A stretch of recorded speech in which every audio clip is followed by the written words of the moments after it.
Hindi ganyan eh. Hindi, nangyayari ba yan nung 10 years ago? Hindi eh. Not as, walang ganyan.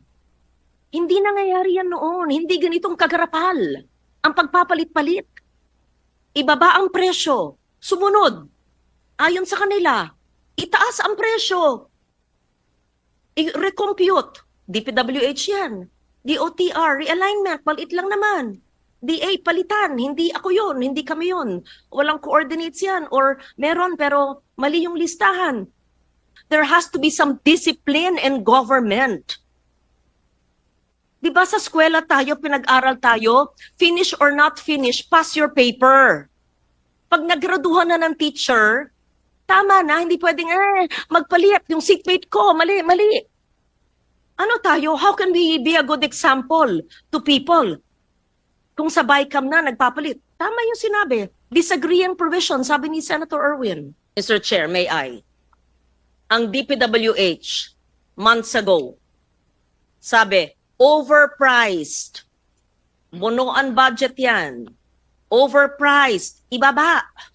Paulit-ulit.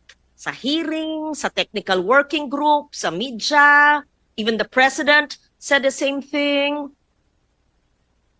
Our chair worked diligently with LBRMO, everyone, and DPWH, binaba. Ayon sa kanilang inputs at methodology, binaba. Inapprove natin.